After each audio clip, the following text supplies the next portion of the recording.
helmet, maybe too a bike. PedalPalooza's Tony Patterson is here to talk about this event that's coming up, not this Saturday, but next Saturday. Nice to see you again. And Miss Catherine, thanks for coming in. Tell us about PedalPalooza. What do you want people to know? Well, PedalPalooza is an event that we're helping to participate in with the Lebanon YMCA as part of the National Kids Safety Day. We were involved in it last year. This is the second year we've been involved. At Par Ritchie, we represent injured people, and unfortunately we've represented people who've been injured on bicycles.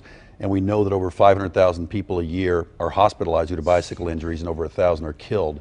And of that, the large majority of people have injuries from head injuries, and we know that up to 85% of those injuries could have been prevented with simply wearing a helmet. Yeah, there's so many of us that grew up and we didn't wear bikes, and then we say, oh yeah, it's okay, go ahead and go out and play, but really that's not what we need to be doing, especially with what you see with your practice. Absolutely, and one of the things that I know that when we were kids growing up, it wasn't really necessarily the cool thing to do to wear a helmet. And it's important to remember that guys like Peyton Manning, Danica Patrick, all the people that people look up to, Derek Jeter, they wear helmets every day in their practice and their lives. And so it is cool. There's nothing wrong with wearing a helmet. And if you get kids early on thinking about wearing a helmet, we hope they can carry that lifestyle into the future as adults and teach their kids the same thing. Catherine is cool, like Peyton Manning, wearing that helmet. You don't have an issue with it. Tell me about wearing a helmet. Do you always wear it, and do you don't feel embarrassed, right?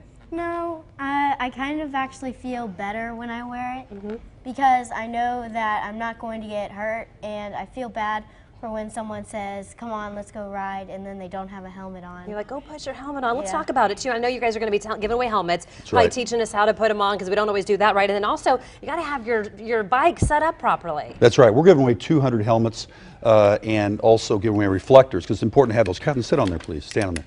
One of the things that we have is it's important to make sure that when you're wearing a helmet that the helmet fits snugly. It's not too loose and not too tight.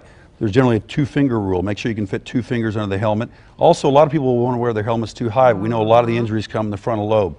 So make sure you wear that helmet down. We also have at our website, parinjury.com, we have safety tips. You can go on and learn about that. Also, in standing up, you want to make sure you can stand up with the seat so that you're not stretched too far on your tippy toes. You can stand there, so if you happen to tip or fall, then you can catch yourself, and also make sure the handlebars are in a good position.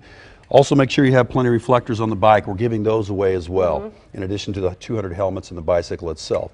It's important to remember that injuries like this, the head injuries, can happen at low speeds or high speeds, because most of the injuries, like when you're struck by a car, the head injuries occur when you fall to the ground. It's not the initial impact. So make sure you wear your helmet. All right, good deal. Hey, thanks for coming in. Being a good role model for all of us. All right, PedalPalooza with them Family YMCA in Lebanon. It's Saturday, April 28th. It's going to be held from 10 to 1. It's free. It's open to the public. Get your reflectors, maybe get a bike helmet, get a free bike perhaps. Thanks guys for letting us know, and again, like that. Thanks for coming in. All right, let's talk to Bill. Traffic issues. You know all about these kind of problems, Bill. Yeah, and you know what, with the better weather, we're going to see a lot